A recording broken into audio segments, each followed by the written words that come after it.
Hi, everyone, and welcome. It's my pleasure to introduce our distinguished presenters. They have very long bios, but I'm going to stick to just a couple of sentences since we have 5 of them with us. So, John Hattie is an award-winning education researcher and best-selling author with 30 years of experience examining what works best in student learning and achievement. His research, better known as visible learning, is a synthesis of more than 1,500 meta-analyses with 90,000 studies involving over 300 million students around the world. His notable publications include Visible Learning for Teachers, and 10 Mind Frames for Visible Learning. Vince Bustamante is an instructional coach, curriculum content developer, and author who currently works for Edmonton Catholic Schools as a social studies curriculum consultant. Vince has a master's degree from the University of Victoria in Canada in curriculum and instruction, and his focus is incorporating research into classroom practice. He has also recently published the Assessment Playbook for Distance and Blended Learning. John Almarode is an associate professor and executive director of teaching and learning in the College of Education at James Madison University. John and his colleagues have presented their work to the United States Congress, the U.S. Department of Education, and the Office of Science and Technology Policy at the White House. John has authored multiple articles, reports, and books, including Clarity for Learning and the Success Criteria Playbook, which is publishing, I think, tomorrow. And last but certainly not least, Doug Fisher and Nancy Frey are both professors of educational leadership at San Diego State University and leaders at Health Sciences High and Middle College, also in San Diego. Doug has served as a teacher, language development specialist, and administrator in public schools and nonprofit organizations. Nancy has been a special education teacher, reading specialist, and administrator in public schools. Doug and Nancy have engaged in professional learning communities for several decades, building teams that design and implement systems to impact teaching and learning. They have published multiple books, including the Teacher Clarity Playbook, the PLC Plus series, and most recently, the Distance Learning Playbook series. Welcome to our panelists, and I turn it over to you. Thank you. Are the closed captionings working for folks? If not, we can make that happen. No, they're not.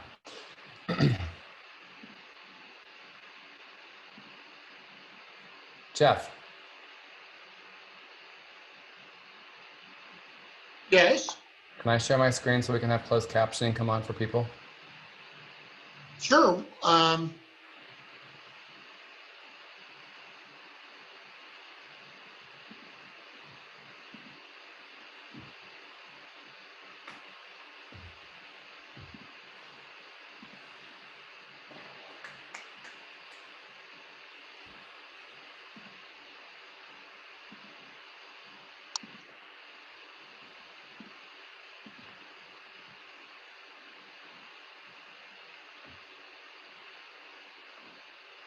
Take it away, Vince and John.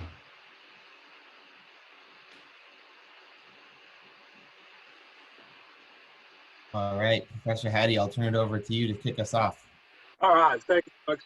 The two big themes in the title, intention and implementation, that's pretty much about how educators think. And that's going to be one of our big messages today. But as we like to do, we want to start by grounding it and reminding us, particularly reminding myself, about where all this came from. So in 2008, when I published Visible Learning, I had 800 different meta-analyses. And if you move the slide on, you'll see that today we're up to 1,600 different meta-analyses. 250 million students. Good news, the story has changed dramatically. I like to think it's improved. Of course, the data has got larger. That's not the major message about the data. The major message today is how we can make sense of all that to make a difference in the class and in the school. Now, if you look at the distribution of those 250 million students, I still think this next graph still a sense of wonder to the red zone. That's the zone of influences that have a negative effect on kids' learning. And it's kind of exciting to see that there's hardly any down there. And many of the ones that are down there in that negative zone make perfect sense, like the effect size of bullying on achievement, minus 0.3, boredom, minus 0.5. Very sensible to be in that negative zone. Now, when you take those into account, 95 to 98% of things that we do to kids enhances their learning. So any teacher who can come along and say they can enhance learning, quite frankly, is saying something trivial. We need to up the ante. And what I think is exciting, and I use the average as the anchor point here, the hinge point, is 60 to 70% of teachers in schools are in that blue zone, where kids are gaining more than a year's growth for a year's input. And I think that's pretty impressive as a profession, as any business, to have so much success. Excellence is all around us. And the visible learning story is this simple. Have you the courage to reliably identify those teachers and schools in the blue zone, form a coalition of success around them, and invite those in the yellow zone to join? And I have to say the hardest thing in our business is courage. It is so much easier to deal with many of the issues in the blue zone, tweaking the curriculum, changing the assessments, worrying about the structures of the school.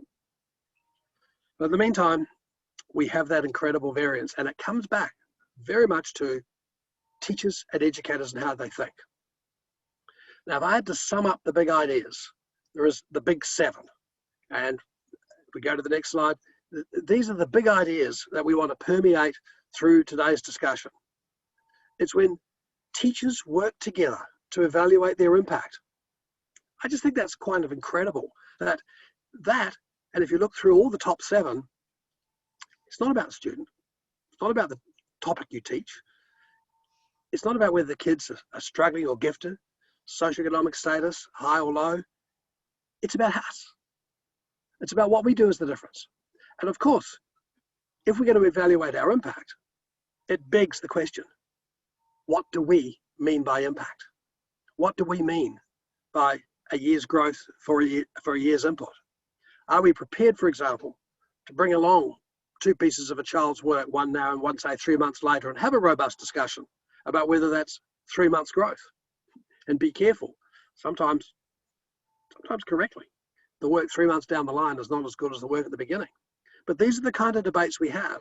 And when we have this collectively across our school, you can see it doubles, close to triples the rate of learning. And how we articulate that notion of what a year's growth is for a year's input comes back to our high expectations. And Christine Ruby Davies has shown that teachers with high expectations tend to have it for all the students. And those with low expectations also have it for all the students. And if you think that's a year's growth for a year's input, and a teacher down the corridor thinks that's a year's growth for a year's input, both of you will be successful, sadly, beautifully. So once again, articulating that notion of the expectations. And then, why not make them transparent to the students? And this is why we're so obsessed about getting success criteria right. And by that, we mean success criteria right in the minds of the students. Yes, we can write beautiful success criteria, we can put them up on the wall. But how are our students interpreting what those expectations about the content, the knowledge, the subject matter, and also expectations about how that knowledge relates to each other, extends, deeper conceptual, and transfer. Now, if we're going to set success criteria, and we're also going to have a sense of where the students start, we would hope that that success criteria meets the Goldilocks principle of challenge. Not too hard, not too easy, and not too boring. Similarly, the reason and the purpose of feedback, the purpose of teaching, is to reduce that gap from where the students are to where you want them to be. And that means that students are continually living in an environment of not knowing, of making mistakes, of having misconceptions. And we hope that they will seek the feedback, they will listen to the feedback, they will listen to the teaching to reduce that gap. Now that means we have to make our classrooms safe havens, so that they can explore those gaps and they can see errors as opportunities to learn. And I think it's actually very exciting in many of the COVID teaching that we have seen that students many times are more prepared to speak online, through social media, through chat, about what they don't know than they are in the regular classroom, where too often they're socialized to silence and they see failure as a mistake. Failure has to be the learner's best friend. And from that, how we as teachers continually seek feedback about our impact to see what we need to do next to make sure every student gets that year's, at least that year's growth for a year's input. And then we have this relentless focus on learning. All of you on the call today, I kind of don't care how you teach. I think we've had far too much obsession about teaching, best practice teaching, come and watch me teach. I don't care how you teach. I care about the impact of your teaching. And that's why this notion of how we look at learning, how we get that right proportions. Now, as I said, when you look across that list of the big 7, it is about us. It is about us in terms of how we go about making on-the-moment decisions about what we're going to teach, how we're going to teach it, how we're going to look at that impact of our teaching, how we're going to have collegial discussions with our colleagues. And certainly, as we've got older in this business, we realize that this part of it is relatively easier than the next part of it. And the next part of it is the implementation. How do we have that courage to look at our implementation, to worry about its fidelity, its quality, and most of all, its impact on the students? And over the years of now 10 years of implementing visible learning in many tens of thousands of schools around the world, we've come up with a model that helps better understand the implementation both into the classroom and also into the school. And in many parts of the world, we're looking at as part of the system. And that's called To Die For. Now, maybe it's not the best acronym at this particular time, so we have another acronym, and that's GOLD. And so we can have the next slide, please. And there's the Getting to Gold paper, which is the same as the DIIE one. I personally like the DIIE one because it's easier to remember. And there is the 4 phases. That stage of discovery and diagnosis, about making sure, particularly as students come back to us after COVID teaching, that we don't assume. We don't put kids in categories and assume because they have a label, therefore. But we do really good diagnosis and discovery. And it's a bit like when people say to us, well, we want visible learning in our school. And our first reaction is, and what is the issue to which visible learning is addressing? And then looking at the interventions that relate to that diagnosis, that maximize the probability of having success. And then there's various phases that we want to talk about today, about how we actually go about the implementation after we looked at the diagnosis, the very good interventions, and then putting it into place. And then the 4th part of the model is kind of like the first part over again. How do we then evaluate to see what the effect of our implementation is on the learning lives of the students? And you're going to see that as a relentless focus of what we want to look at today. And so in terms of this session today, you'll see on the next slide the circle of the 4 parts of the DIIE model, of the framework about what works best. And so we're going to go through each part of that model in this session and explore some of the big ideas about how we go about successfully implementing, and that focus always on how we not only look at doing it through the mind frames of the teachers, capitalizing on those that are already in that blue zone, influencing those particularly not in that yellow zone, so that we can change the learning lives of kids. Vince, let's get down to diagnosis. So on the next slide, you'll see the first step in our DIIE model, which is the diagnosis and discovery section, in which at this point in time, we want to use various strategies to understand what our learners are bringing to the lesson, including their prior knowledge, their motivations, and their willingness to learn.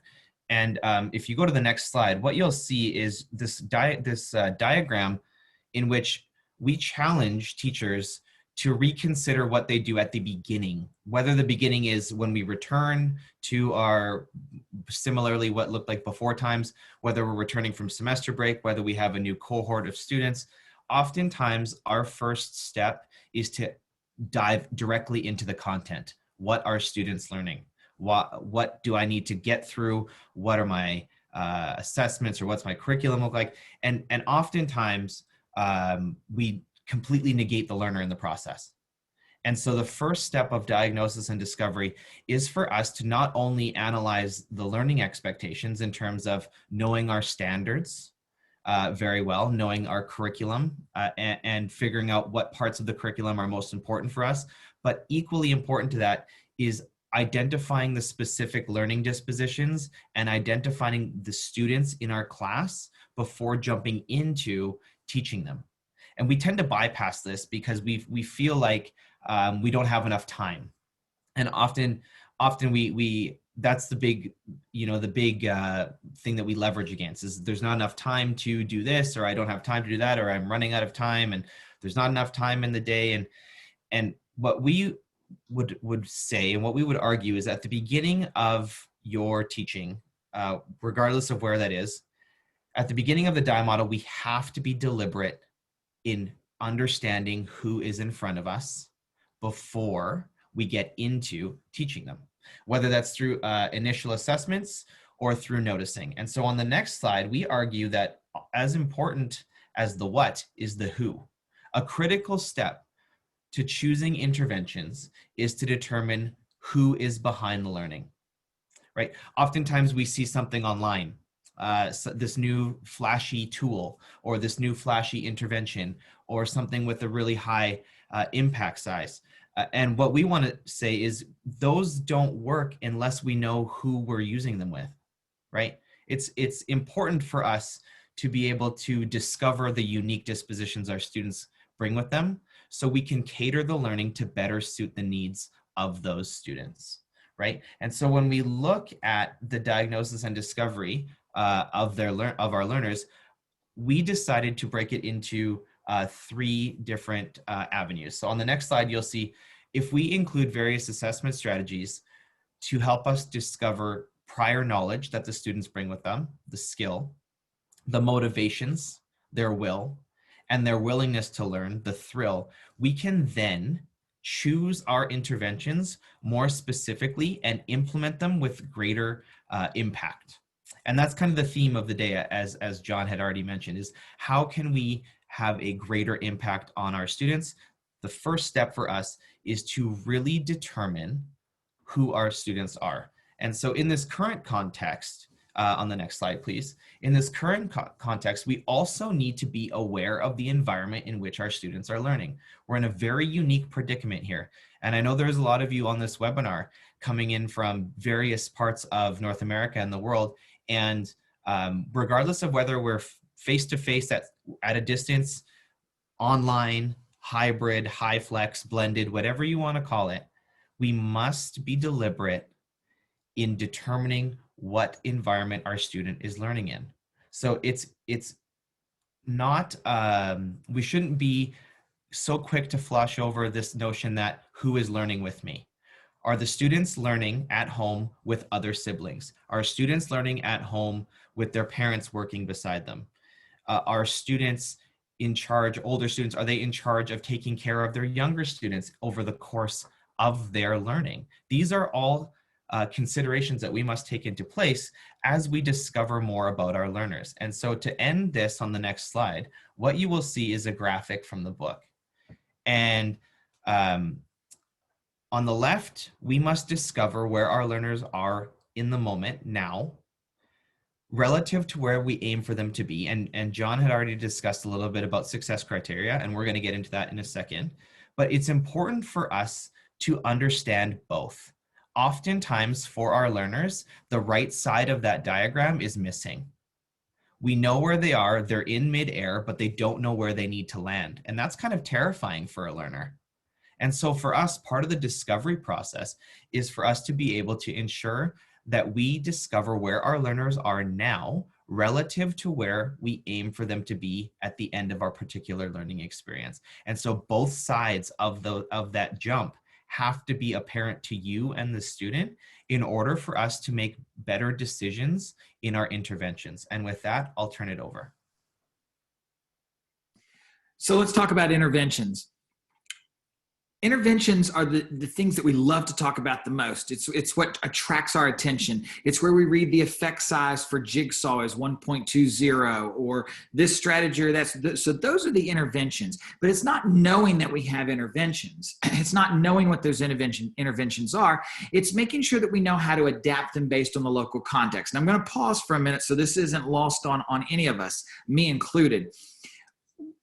The way we have to adapt and thoughtfully apply those interventions as we plan for learning is directly related to the diagnosis and discovery phase. So I want to do this with you. If you're in a room by yourself, this is going to be much easier than if you're in the room with other folks not on this webinar. But it's okay. Once they find out that we're teachers, they'll understand this next task. But if you would, hold up two hands, looks just like this.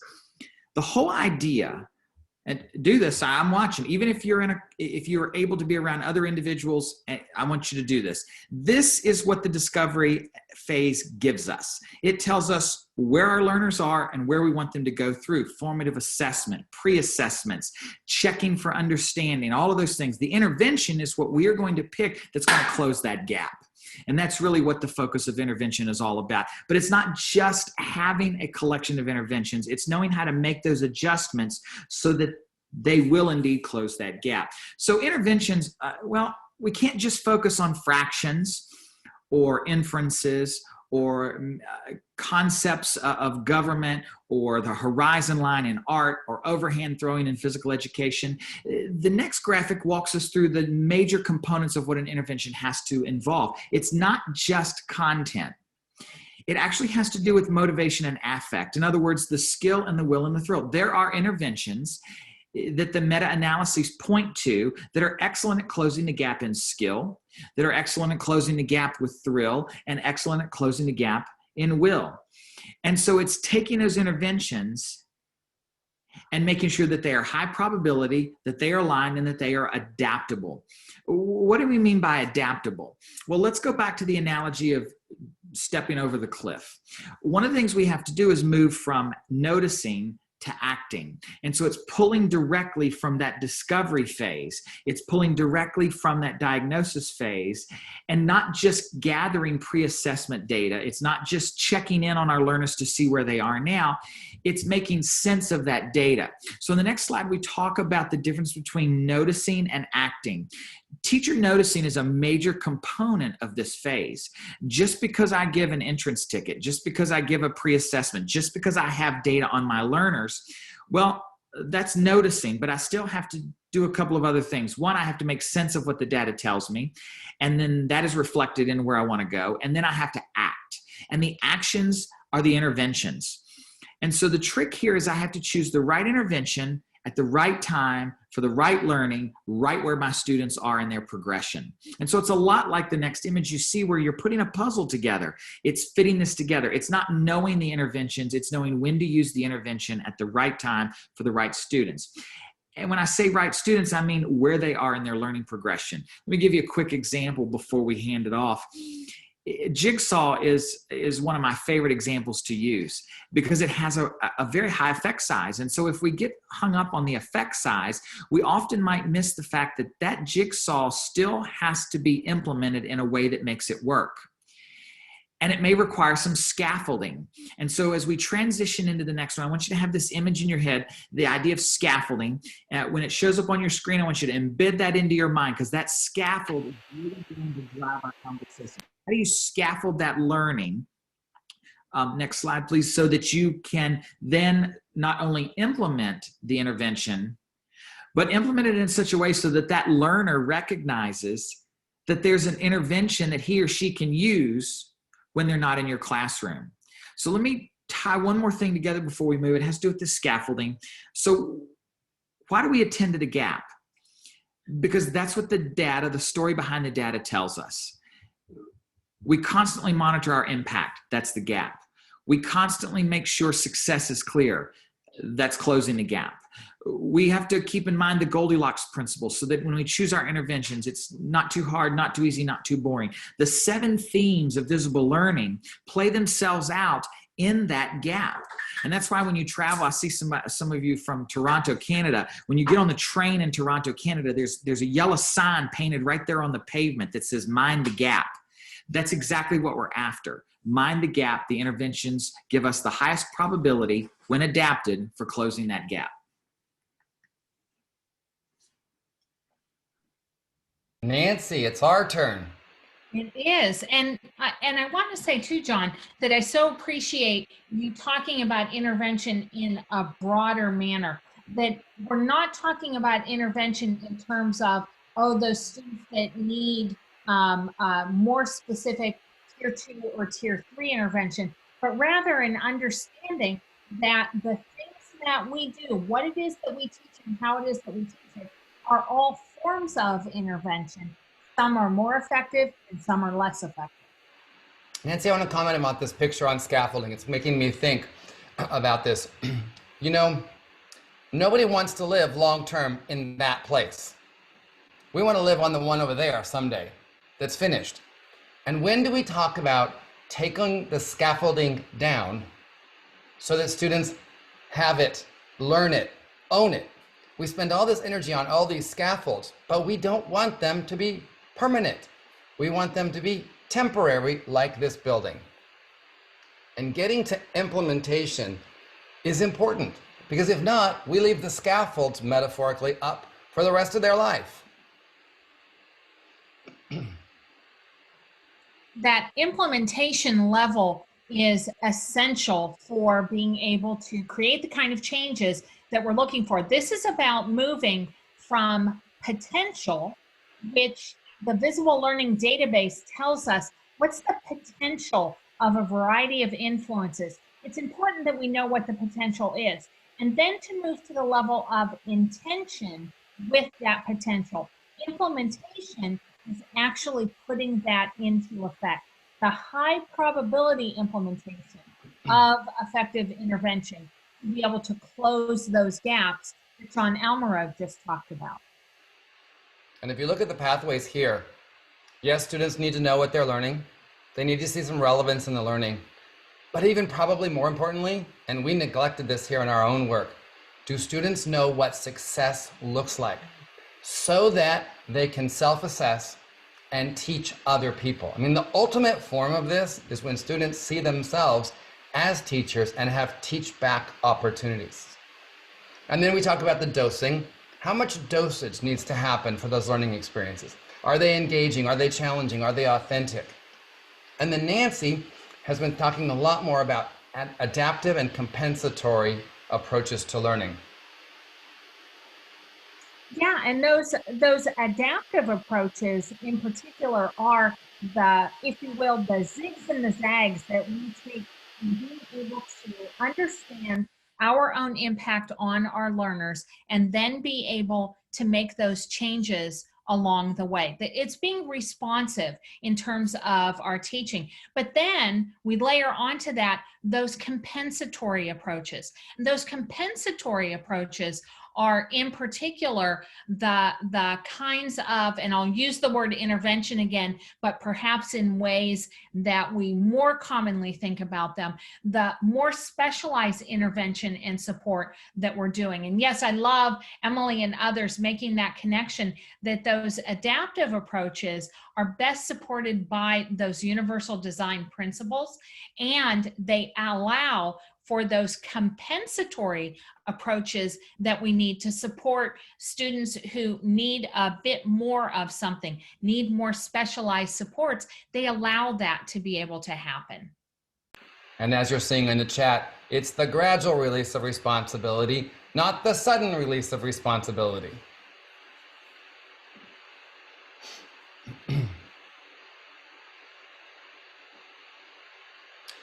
We want fidelity. I struggle with this word fidelity, but the idea is we have these learning goals. These are the goals we have for learning things and being successful. And a couple of years ago, John, Nancy, and I wrote 3 questions. What am I learning today? Why am I learning this? How will I know that I learned it? And this year in distance learning, we've been asking students to record their own responses to these questions and then to teach things to other people based on what they've learned.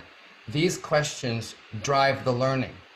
If students know what they're learning, see some relevance, and know what success looks like, they're more likely to allocate resources, time and effort to that learning. And Doug, would you mind going back for just a moment, please? Because what I was thinking about in particular, just kind of connecting this back to something that John Hattie had said early on as well. And that is that one of those 7 really impactful mindsets is especially that everyone is moving toward that more explicit success criteria at a 0.77 effect size, I think, John, that you had told us. And what's important to know about that is that when we're talking about success criteria, it is not about writing it on the board or putting it on your learning management system. Those are great vehicles to be able to talk about success criteria, but the deciders of whether success criteria are understood are always our students. We as educators don't get to decide, oh, I have written fabulous success criteria and I have been successful in being able to communicate that. Our students are the ones that actually decide that. And that's why those questions are so important, because it gives us a vehicle for being able to check in to find out what our impact is, to find out if in fact we have been clear in where it is that we are going with our students.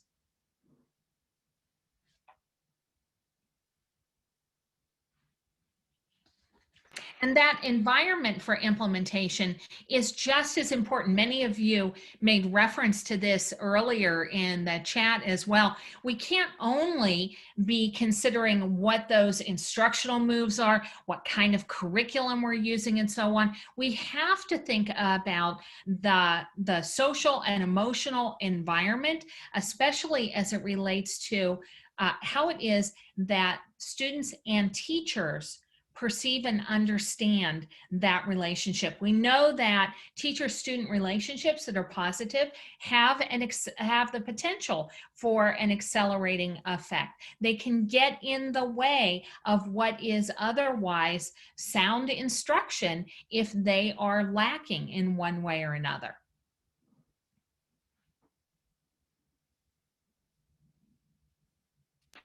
Nancy, I'm having a little sound problem. When I turn it on, it mutes you a little bit. So I'm going to let you finish this couple slides. Sorry about that. Wait, can you go back to the previous slide? And just to kind of circle around for those finishing out those other 2 points, the teacher-student relationship is an important one in which we set a learning climate. But that climate is further expanded by thinking about the physical environment. How is it that we're ensuring that students are able to learn? And here is perhaps the most important one, and that is making sure that we have an environment that allows students to make errors. One of the things that Doug and I like to say to our own students is that if we are not provoking errors in them, then we are not doing our job, because that's what it is that we need in order to be able to learn. Unfortunately, what can happen in a classroom is what we sometimes refer to as a chilly classroom environment. This is that classroom environment where for some students, they don't feel that sense of welcome. They perceive that they are an intrusion in the classroom. We need to be really mindful about how it is that we are supporting to the very best of our abilities the opportunities for all students to be able to learn. And I know that in the Visible Learning Database, and John had said earlier, 95 to 98% of what it is that we do as teachers does not cause harm. One of the things that does cause harm is when a student feels disliked by his teacher and by his peers. We need to be on guard for that chilly classroom climate where students don't feel that they are able to participate at the same level. And yes, I agree, Mary Jo, it's true of adults as well. And so in thinking about those environmental conditions, the social and emotional climate, the relationships that students have, it comes back to as well fostering that mind frame that this is a community where mistakes are understood, errors are understood as opportunities to be able to learn. That's what learning, that's how it is that learning happens. Without errors that happen along the way, no new learning is going to emerge. In classrooms, we need to understand that when there are errors, that we seize upon them, that we use those to be able to move learning forward. And John, I'm going to turn this to you. Yeah, so I get stuck with the word that causes everybody's spine to tingle just a smidgen. So when we talk about evaluation, though, I want you to hang on a second. Don't log off just because you've heard everybody speak once. Hang in here for just a second. Evaluation really goes back to the heart of those 7 themes. I get to spend Friday mornings with the coolest math team I have ever had the pleasure of working with. And together, what we have decided to do collectively is to pick out interventions based on where their learners are, implement them, and come back together and talk about whether or not that particular implementation had an impact. That's what we mean by evaluation. It's not the design of another test. It's not the downloading of a standardized algorithm from the internet. It's about monitoring your impact on student learning. Now, the moment we've all been waiting for, quite possibly, you didn't know you were waiting for it, but you were. In the chat box is a link. And I wanted to share that out. The link is to Visible Learning Meta X. And at your fingertips, now we're going to try to crash the internet. So if all of a sudden the webinar goes, we'll know you all clicked on that link at exactly the same time. On that site are the influences that John showed us in that beautiful red, yellow, and blue graph. But this is where you would go to see where did those studies come from. Somebody asked, were there Montessori studies included? Well, check it out. The citations are there. Or, well, what studies might I use? There's been a question about what strategies would I use to teach students. Love that question. In the diagnosis phase, okay, there they are. But hang tight. Remember, we've already talked about interventions are only as effective as how well they're implemented. And I don't know anything about that implementation if I'm not monitoring it. So Rebecca in the chat shared with all of us from all over the world, from Moscow to Miami to California and Canada, that a student of hers, while in Algebra 1, birthed a litter of puppies. Yeah, that's an intervention. That counts. The question is, did it have an impact on that student's algebra learning? Lisa, you talked about the analogy of a puzzle. Well, it turns out not only do you look at the box, but every time my wife loves to put puzzles together. In fact, there's a 1,000-piece puzzle through that wall and down those steps, drives me crazy. But she's constantly getting feedback because to me, the freaking pieces look the same. But she gets feedback every step along the way. And then Jody, you mentioned that in early childhood, we're very good at this. And we are, because in early childhood, we teach multiple methods. As I teach early childhood methods courses. And so that's how it all comes together. You've got the end in mind, your progress monitoring along the way by putting Lisa's puzzle together, and you're doing what Jody talks about in early childhood that uses multiple sources to do it. So what does evaluation involve? The next graphic involves displays the nuts and bolts of evaluation. Take a quick look. One of the things we set out to do with this, though, is to help frame the conversation about evaluation towards being intentional, deliberate, and purposeful in checking our impact, monitoring our impact, evaluating our impact, by planning for it, gathering evidence and analyzing it, and then using it. Here's a new bumper sticker slogan. I don't think I came up with it, but I got it from somewhere. An assessment is only as good as the data it provides. And the data it provides is only as good as the decision I make with that data. And the evaluation part requires us to be intentional, deliberate, and purposeful in planning for that. Let me give you an example. If we go back to the beginning, we talk about success criteria and learning intentions. Let's look at this next example.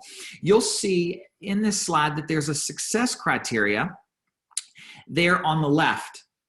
And so if I know going in the door, and by the way, I'm a recovering secondary math and science teacher, I actually taught this. If I want my students to explain the process of balancing equations, before I ever walk in the classroom, I want to think about what evidence I'm going to be looking for and I'm going to gather. And so in that other column, you see, I'm going to have them in partners, draw slips of paper from Ziploc bag. I mean, I mapped this out. If we are in a distance learning environment, you can put those equations on Google Slides and have learners go into groups where the number of their Zoom breakout room matches the Google slide on which they're working. Now, Nancy taught me this.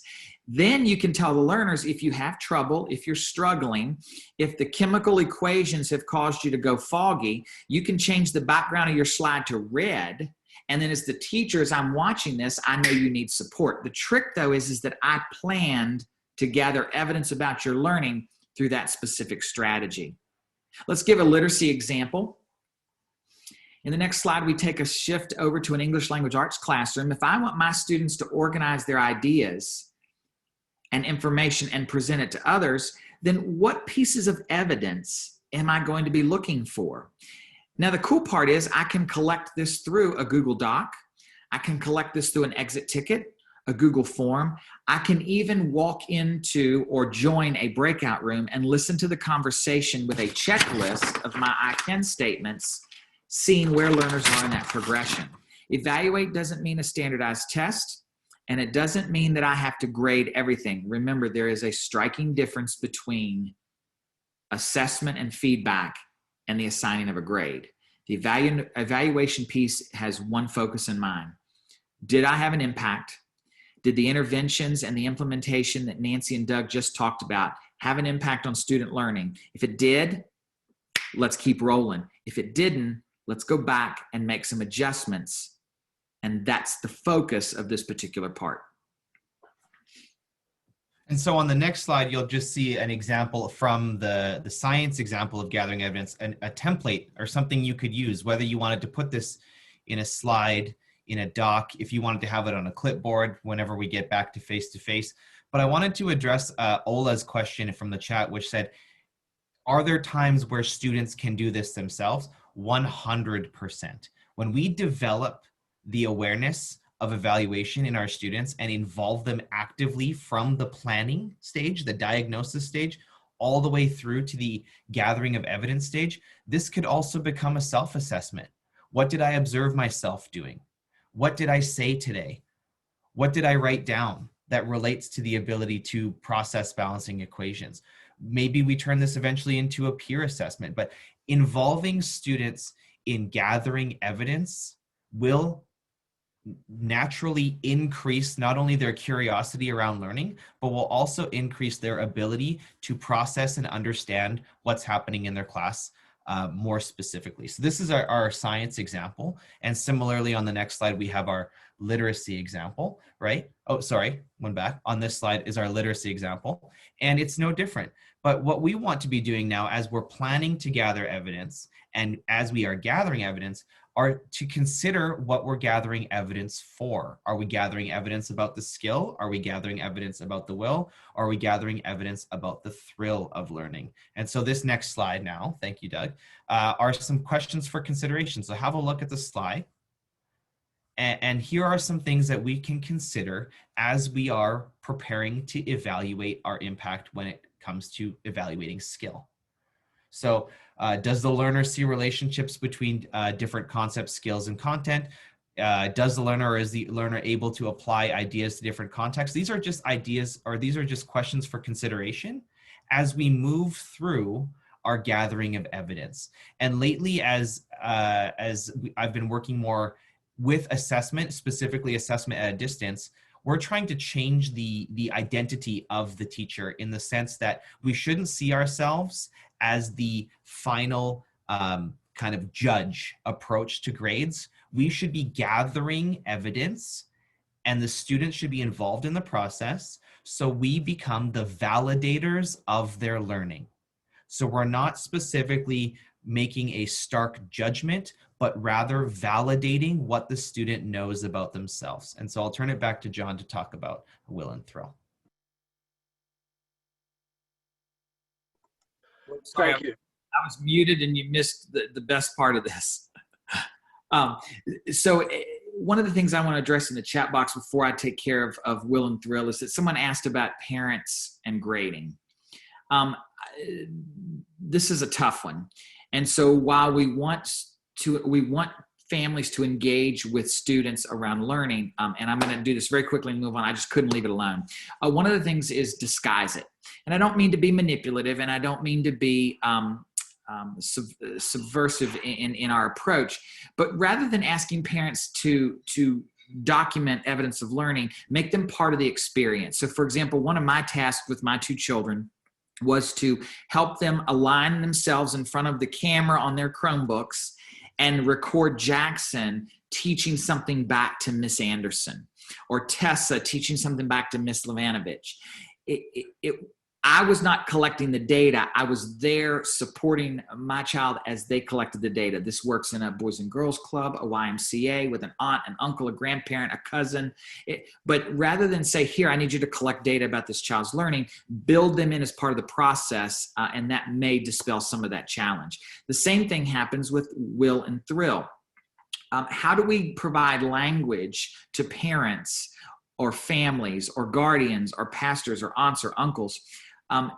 We can work that in through sentence stems, question starters, letters home, communications with the adults in the house, asking them to set goals with their learners, asking them to help their learners self-evaluate something on a single point rubric. There are lots of ways to work this in so that we change the conversation at home and make them partners in our learning without giving the perception that we're handing it over. Here's some common questions that might be used to reflect on will and thrill as you look at the data you have gathered or the evidence you have gathered around a person or an individual's will and thrill.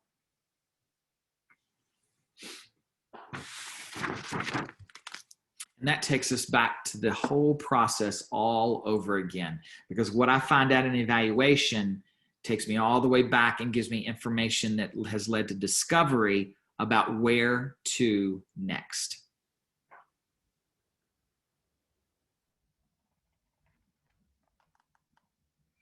And that leads us back to a place that we started, a different way, a visual of you being able to see what those processes are. And I hope that what you see is that they are iterative, that they go around and around again. And it's evaluation that drives what it is that we do. It's not reducing what educators do as simply being a series of strategies that they broadcast out to their students regardless of what happens, but that we're constantly evaluating how it is that we're doing, what our impact is, and we're moving in micro portions through diagnosis and discovery, through intervention, through implementation, and into evaluation, and then moving forward and repeating that same cycle again and again and again. This is the life work of what all of us do. As we have processes that we need as schools to be able to examine closely how it is that we are doing, what our effectiveness is, and how it is that we can continue to strengthen what works and to be able to move off of the plate what we have evidence of that does not work. And so to end off the session, we'll turn it over to Professor Hattie to offer his final remarks.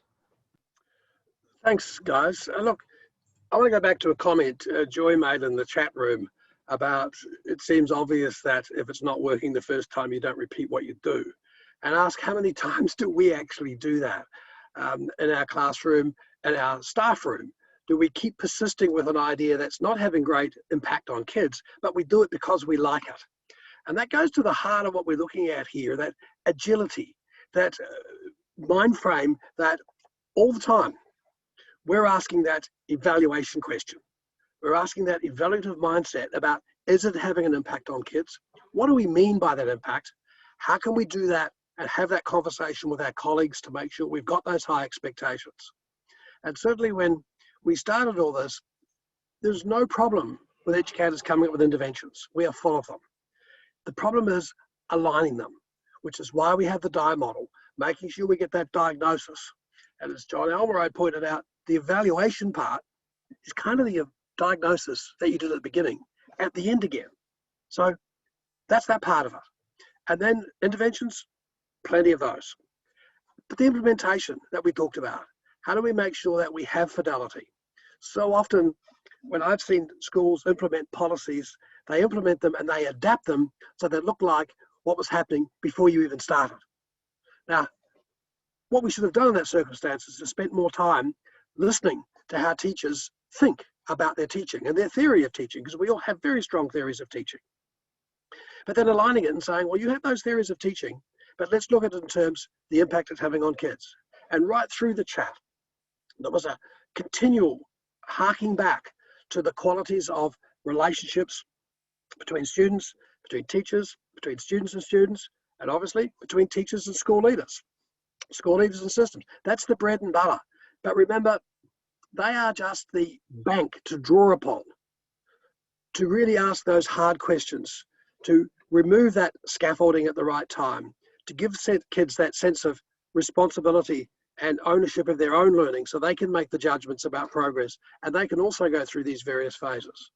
So I hope as you've listened to this webinar today, we've touched on this model, and as we've seen at the beginning, we've got resources that you can go to look up the gold paper to get some more details about how we've gone about in our work implementing what works best.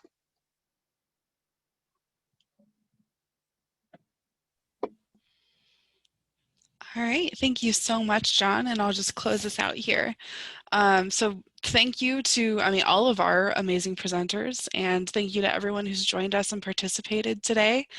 If you have any questions that didn't get answered, you can feel free to send them to us at info@corwin.com, and we'll get those answered for you. And before we get to the giveaway results, I just wanted to let you all know that you'll be receiving a follow-up email within the next few days, and it'll have the webinar recording and your certificate of attendance. So make sure to add info@k12.corwin.com to your safe list to make sure that you're receiving that. So now 2 of you are going to win a copy of Great Teaching by Design, and our winners for today are Katarina Manser and Erica Rojas. So congratulations to you both. To claim your prizes, please contact us at info@corwin.com so we can get your information. And of course, if you didn't win and you'd like to purchase Great Teaching by Design, you can get 20% off and free shipping at corwin.com using promo code webinars. And finally, we wanted to tell you a little bit more about one of our new institutes, the Making Learning Visible series. It consists of 4 interconnected pathways that allow you to identify and prioritize which areas of focus align with your goals. And Great Teaching by Design is one of the mentor texts for these pathways. So if you've enjoyed the presentation today, we would encourage you to sign up to dive deeper and to continue learning. Plus, you'll get to hear from some amazing speakers, including everyone that you heard from today. So if you're interested, you can visit corwin.com/VL Pathway Series to register or to get more information. So thank you all so much for joining us. Goodbye.